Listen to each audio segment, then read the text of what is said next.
ময়মনসিংহের ভালুকায় জোরপূর্বক মৎস্য ফিশারি বেদখলের চেষ্টা ও ফিশারির মালিকের উপর সন্ত্রাসী কায়দায় হামলার অভিযোগ উঠেছে আসাদুল্লাহ খান খায়রুল, কামরুল খান, জজ মিয়া, মোহাম্মদুল্লাহ কামাল সহ আরও 10 জনের বিরুদ্ধে।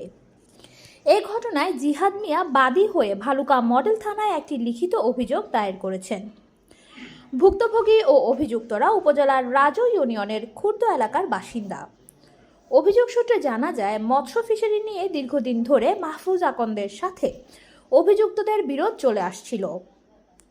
এর জেরে গতকাল শুক্রবার দুপুরে ভুক্তভোগীর মামা মাহফুজ আকন্দ, ফিরোজ আকন্দ, আরজু আকন্দ ফিশারিতে গেলে অভিযুক্তরা পূর্ব পরিকল্পিতভাবে হত্যার উদ্দেশ্যে দেশীয় অস্ত্র নিয়ে তাদের উপর অতর্কিত হামলা চালায়। হাতে ধারালো চাপাতি, তারপরে বিভিন্ন অস্ত্র, দাও, তারপরে আপনার রড, তারপরে ড্যাগার। তো আমার প্রথমেই খায়রুল এসে মাথার মধ্যে কূপ দেয় একজন। এখানে কূপ দেওয়ার পরে তো তার সাথে যে তার বড় ভাই বাচ্চা আরেকটা কূপ দিয়েছিল এই পাশে। কিন্তু আমি ঘুরে যাওয়ার কারণে এখানে লাগছে।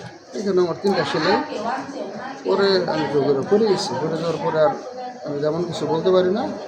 দেখছি যে আমার যে বাইক নেবে ফিরোজ। তারা কি বিষয় নিয়ে আপনার উপরে হামলা চালাইছে? আমি 9 সেপ্টেম্বর 2020 সালে একটা বিল নিয়েছি। ওই বিলটা তারা আবার জবরদখল করে নিয়ে যেতেছে আমার মা সহ। এটা নিয়ে আপনার 10 তারিখ 9 তারিখ রাত 1টার দিকে আমার যে বিলের লোক রবি কাকার বাড়িতেও হামলা করছিল। রবি কাকার ছেলের মাথায় 7টা সেলাই লাগছে। মাহফুজ আকন্দের সাথে থাকা নগদ 1,10,000 টাকা ছিনিয়ে নেয় দুর্বৃত্তরা।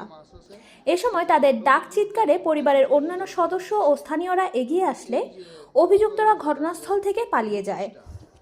পরে তাদেরকে গুরুতর আহত অবস্থায় উদ্ধার করে ভালুকা উপজেলা স্বাস্থ্য কমপ্লেক্সে ভর্তি করানো হয়।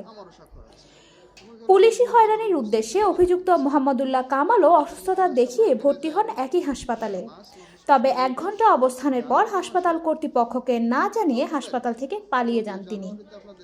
ডাকছে, ওই কোর্টে আপনারা হাজির হবেন। যদি আপনাদের দাবি দেওয়া থাকে, কথাবার্তা থাকে, কোর্টে বলবেন। এর আগ পর্যন্ত এই বিল মাহফুজ মাস্টার উনি বিল চাষ করবে, মাছ ধরবে, মাছকে খাদ্য দেবে, মাছ বিক্রি করবে। তা আমি ওই হিসাবে আজকে বিলে গেছি মাছ ধরার উদ্দেশ্যে না। আমার বিল পানি শুকিয়ে গেছে।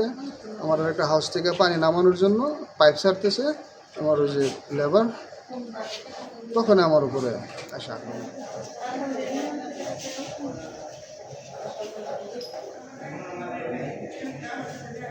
আচ্ছা, মোহাম্মদুল্লাহ খান কামাল নামে একজন রোগী চিকিৎসার জন্য আপনাদের ভালুকা উপজেলা স্বাস্থ্য কমপ্লেক্সে ভর্তি হয়েছে, কিন্তু আমরা যতদূর জানতে পেরেছি এবং সরজমিনে দেখলাম যে তিনি এখানে নাই। এ বিষয়ে কি বলবেন আসলে? জি হ্যাঁ, আমরা আসছি তো 8টার সময়। আমরা 8টার সময় থেকে এসে, মানে 8টা না, মানে যে 8টার সময় আমরা আসছি এখানে। তারপরে রুগীর কাছে আমরা গেছি 9টার সময় থেকে আমরা এই রুগীটা পাইনি। এখন পর্যন্ত রুগীটা নাই। সে কি রিলিজ নিয়েছে বা আপনাদেরকে অবগত করেছে? আমাদেরকে অবগত করে নাই, রিলিজ দেয়নি। আমাদের ফাইলে আছে কিন্তু রুগীটা আমাদের নেই। হৃদয় আহমেদের তথ্য ও চিত্রে কানিজ ফাতেমা, চ্যানেল 21, ভালুকা, ময়মনসিংহ।